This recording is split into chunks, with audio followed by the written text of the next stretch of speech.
Hey, what's up, everyone? This is Jeremy, founder of QuickMail.io. And this is Jack from Emails That Sell.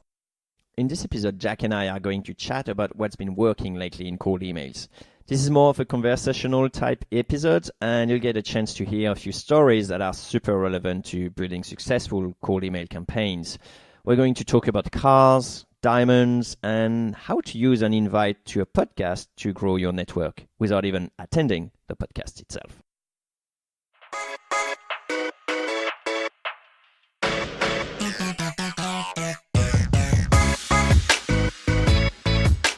There's some patterns that I've been seeing emerge over, not necessarily the past weeks, but just over time, sending a lot of cold email. And in general, the trend has been, it almost sounds weird to say it, but moving slightly away from selling and instead just bringing a very interesting topic up to the right person and instead letting them ask you about the selling questions that they have about it.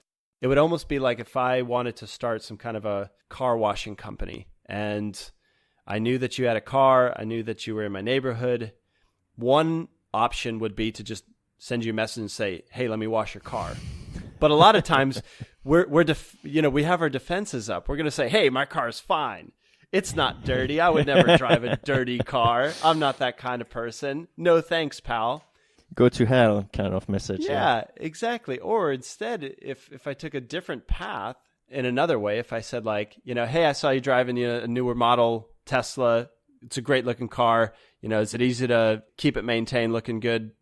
By the way, I'm asking because a lot of Tesla drivers end up using this car wash product that I made for them. But, I'd love to hear your feedback.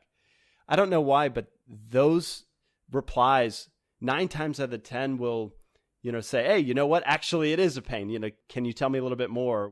I think that's correct. The idea is basically that you engage in a conversation rather than actually trying to push your agenda. And people are more receptive to that. It's like, okay, well, let's have a chat. That's fine, and then we can have a conversation about it. It's basically letting them sit in the driver's seat, control the conversation, and sort of let them lead in a way that sounds kind of counterintuitive if you're selling. Because, I think a lot of us approach email or even sales in general with, I've got to kind of push this product. An important note to keep in mind, it's like nobody likes to be sold to. We're smarter than that, right? I mean, we don't want to buy something because the salesperson is savvy or they're a smooth talker. That's like my least favorite thing to try and get pitched to. If I'm traveling and there's people kind of hustling you out of the airport, like you get it. The first thing you want to do is just turn the other way and run. And I think the same thing goes in our inbox. It's like, if we can tell, like, this is a pitch that is just for anyone, they're just trying to hit their sales number this month by sending a ton of messages and they're just trying to sign me up and move on. It's like, that's the absolute last thing that you want your prospects to feel. I mean, I hear that constantly on QuickMail. People are just saying like, can you give us some help? This doesn't actually work the way we're doing it. And then you look at the sequence and it's just basically, trying to sell way too hard, way too fast, without necessarily trying to build the trust first. And in a world that is increasingly more skeptical, then that doesn't go very well.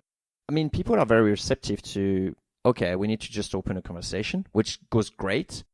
But the question is then, what are the challenges? Why do you think people are actually not doing that? What are the difficulties involved with doing that? The main thing that I've seen is like, if you're asking for the sale in a cold email, then the sales process is really simple. It's either a yes or a no, and you move on. Now, we know that doesn't work very well. So the counter to that would be starting a conversation. Here's the problem, though. If you start a conversation, it's probably going to take some back and forth with that prospect in order to figure out if they're a good fit, in order to maybe invite them to a demo, to jump on the phone, to sign up. So it will lengthen your sales process if you take the conversation back a few steps. Are you okay with that? That answer depends on your lifetime customer value. It depends on the size of your market. Depends on how much runway you have in your startup. Maybe you just don't have enough time to feel those conversations through, to work the sales process. And if that's the case, then being more direct is certainly more appealing. But in the long run, we're just seeing time and again more sales, more dollars come through if you back up the process. It comes back to the very human desire to get things now. I think it's just breaking up with that idea that we've got to close sales in this cold email chain, and instead just viewing it as a sales process. Yeah, I mean, the alternative is that you just triple the number of leads you're contacting. Yeah, and then what happens, right, Jeremy? It's like, okay, you've tripled the leads you're contacting, and then 3 months later, you've got to get pretty creative on who you reach out to because you've burnt through your list. Well, if you last 3 months, because most of the time you're going to be stopped by Google or whoever, being in spam, and pretty soon, no one will hear about you.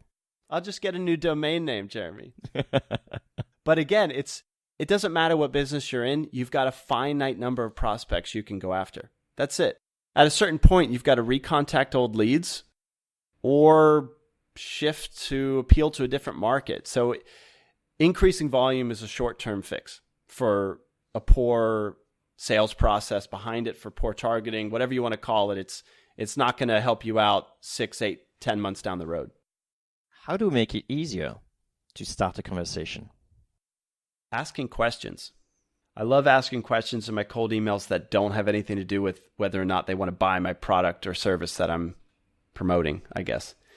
Recognize, compliment, and ask. So I would recognize where I found out about their company. So maybe that's an article. Maybe they are in my LinkedIn connection. Maybe they just got funded and I saw that on Crunchbase. Then compliment on whatever it is that they're doing that caught my eyes. So Fox and the Crow, right, Jeremy? That's like, yep, effective. It works. For the ask, instead of like going back to the car wash example, instead of saying, can we schedule a time next week where I can stop by and wash your car? Instead, it might be, are you happy with the way you're able to keep your car shining?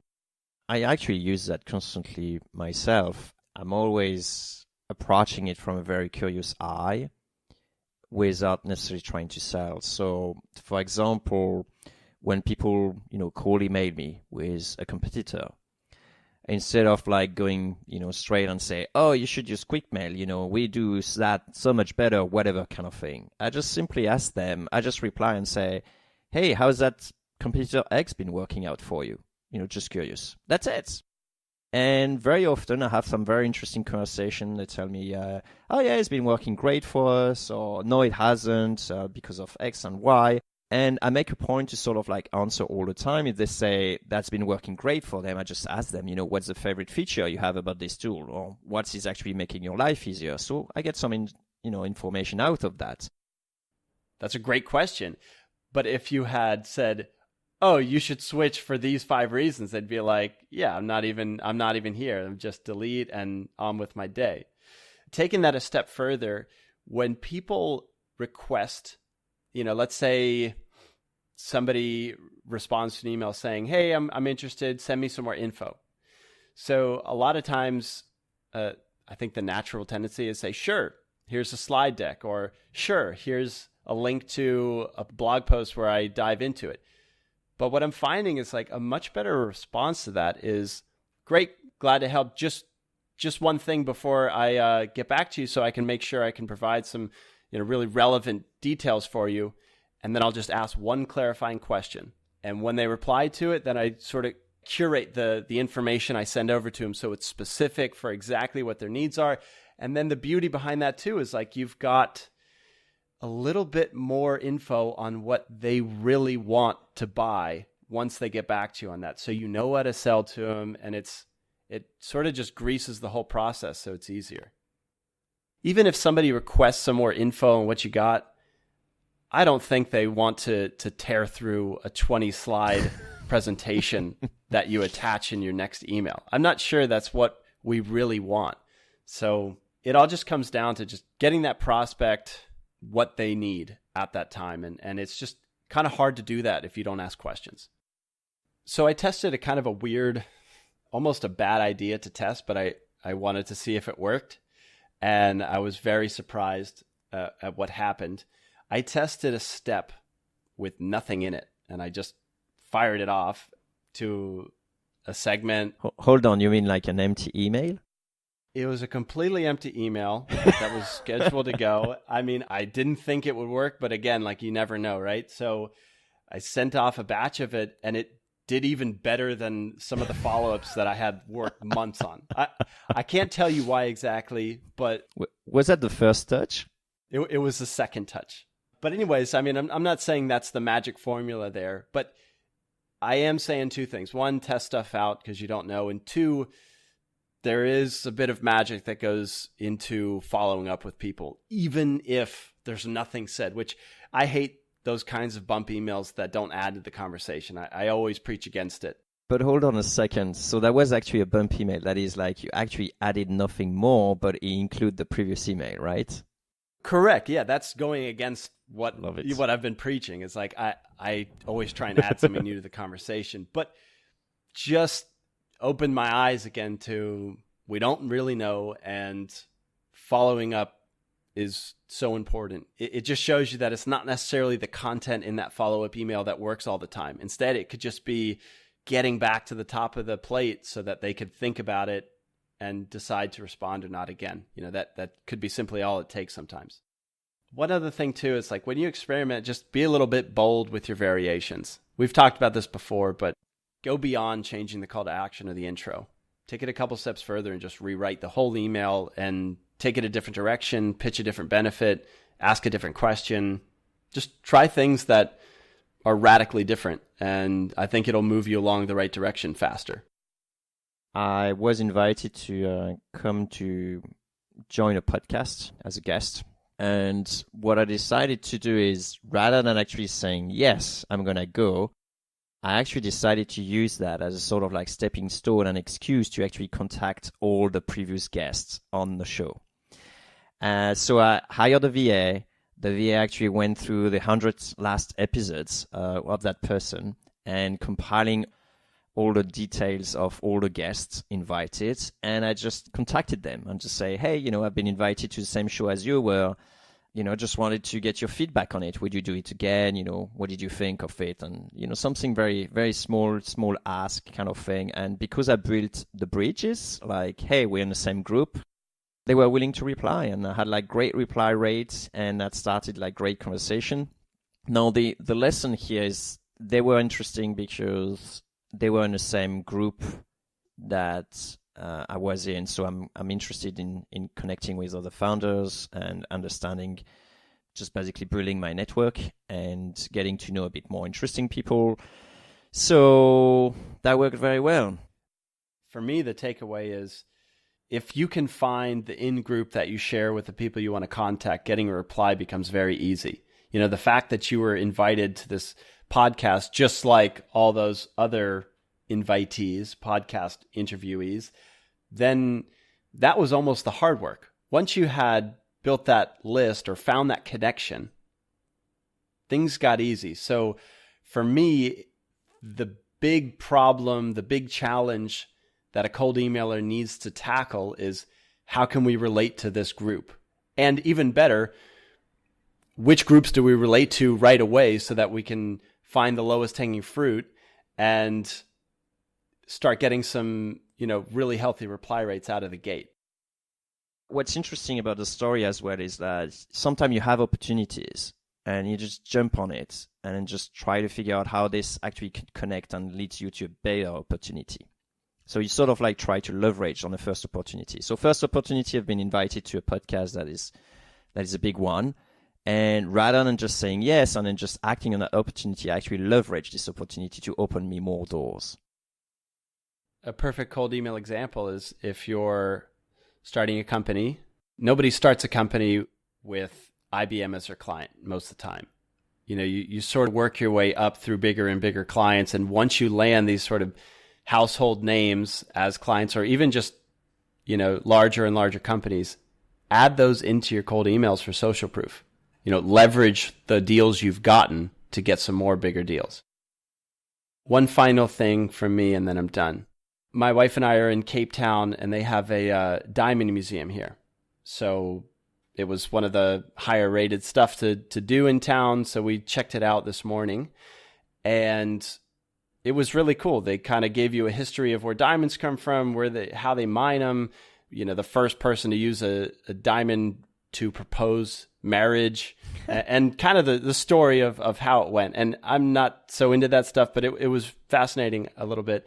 And at the end of this tour, I'm thinking like, wow, this is great. It's like, you know, we had sort of a one-on-one person walking through this museum. They sell you a diamond. And yeah. And at the end, you know, they're like, how did you like the tour? I'm like, oh, it's great. I know so much now. And they're like, would you like to browse through the, you know, the jewelry shop we have connected? And I found myself just like nodding, like, yeah, sure, why not? And I'm like, here I am, diamond shopping. I mean, I didn't buy anything, but they had me like in the store, like pretty open-mindedly looking at stuff. And funny. I found myself thinking like how this kind of thing comes back. It's like the people who are educating, helping, are the ones that probably do the most selling.